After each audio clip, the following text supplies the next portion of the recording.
Food Girls was one of those games that flew completely under the radar for me. The first time I'd even heard of the game was when I was looking around at Switch games and noticed it online. After having a read of the game's synopsis and finding out it was a management simulator as well as a visual novel, I thought, let's give this game a go. The game was also released on PC in 2019, though changes were made to one of the characters which did cause some controversy. This was something I only found out after I'd completed the Switch game. Since the game was so low profile to me, I didn't even realise it had come out on PC, let alone actually existed. Despite the name of the game found on the Steam page being listed as You Can Eat the Girl, I assure you the game does not feature any cannibalism or sex scenes if your mind was going there. The interesting thing about the game is that it's a Taiwanese visual novel with Japanese dub, which initially fooled me. In this game, and I had a bit of a laugh at this, you play as a professional consultant from a consulting company. Seriously, that's what it says on the back of the box in the Steam description.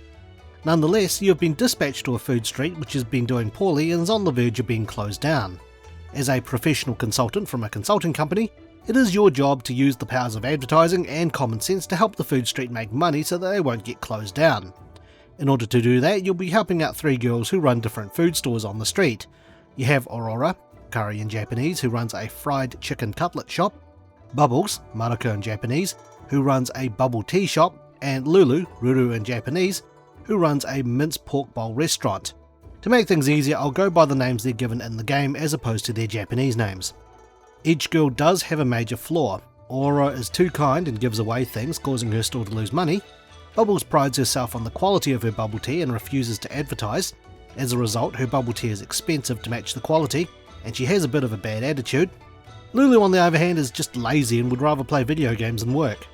The game gives you 83 in-game days to achieve results, and while you do all this, other forces are at play. But is the game any good? Find out in The Good. I do like the management system in the game. For each game day you have 4 actions to perform. You can help one of the girls improve the quality or popularity of their store, talk to them to get closer to them, or investigate the food street to learn more about it. Trying to find a good balance of doing each of these things is important, as you also need to pay rent at the end of each week as well, so earning money becomes a priority, though the difficulty does affect the amount of starting capital, so how you approach this is entirely up to you. Each store does have its advantages, as Lulu's restaurant is easy to earn money in the beginning, Aurora is an all-rounder, and while Bubbles will initially cause you to lose money, once you close the gap with her, she'll generate a lot of profit for you closer to the end. At the end of each game day, there is a chance for a random event to happen where you can benefit or be punished for it. Some of the choices you make during these events also affect how people see you as a consultant, as they are moral choices, and picking the right ones may reward you as the game goes on. You can also purchase items from a shop in order to help the girls increase their popularity or the quality. The game does have multiple endings and encourages additional playthroughs, which is refreshing for me since visual novels are one of those things I like to read once and then never get back to them again for years. The fact that this one has gameplay is a plus too. I think the story was pretty passable. As you learn more about the food street and the people who make their livelihoods there, you do start to see how they interact with one another and just how hectic things can get. I also appreciate that you can learn a little more about food as you get closer to each store owner, and how even minor things about food is important to them, as well as the impacts of your management as they grow over the course of the game, if you excuse the pun. Some of the characters have been portrayed very well using live 2D models, which is a nice touch. But not everything in this game was nice, so let's have a look at those in The Bad. While I do like the live 2D models, I felt they really clashed with the static supporting cast as well as the less detailed people in the backgrounds. The Switch version uses a lower resolution of the live 2D models, and it really shows when they're up close compared to the PC version. In terms of voice acting, only the main 3 girls are mostly voiced, and despite some of the supporting cast having live 2D models and playing a fairly decent role in the story, they don't have any voice lines at all, despite having intermission animations. It's a little misleading given their placement in art and even the cover of the game, which implied to me that they were main characters.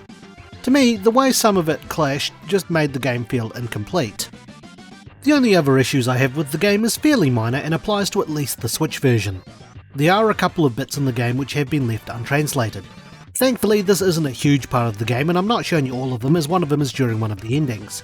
Not a major thing, as I'm not really missing out on what hasn't been translated. There's also a minor error in the text where in between days Bubbles might get into a fight with a customer, causing the quality of her store to drop by 0. This is technically correct as the quality doesn't drop, but her popularity does. While the text does not tell you this, common sense dictates that arguing with customers will drive them away from your store, so it should be easy enough to work out. At least the popularity drop is minor, so it can be reversed fairly quickly. The Switch version of the game, at least on my end, did have a couple of moments where it slowed down, but otherwise ran reasonably well. Other than that, I can't say I had any other issues here, so let's wrap things up with the opinion. Food Girls I think was alright. I enjoyed the management side of the game and it did get a little addictive, and the story was passable. It can be beaten within a day, but the game also encourages replayability, and it does have requirements to get a perfect ending. A lot of the issues I really had were somewhat minor and more or less affected the Switch version of the game, and I think if you want to play it, I would say get the PC version. And if the changes to Lulu really bothers you that much, there are ways of restoring the game on PC, or you can just pick up the Switch version since it ran alright on it. If visual novels with gameplay is your thing, then I'd say give this game a go. So with that, it's time for my rating. I would give Food Girls a pizza out of 10. Thanks for watching and stay tuned for the next Infinite Backlog review. If you enjoyed today's review, feel free to check out some of our other videos and subscribe for more. You can also follow us on Twitter, Instagram and our Facebook page. Once again, thank you for watching.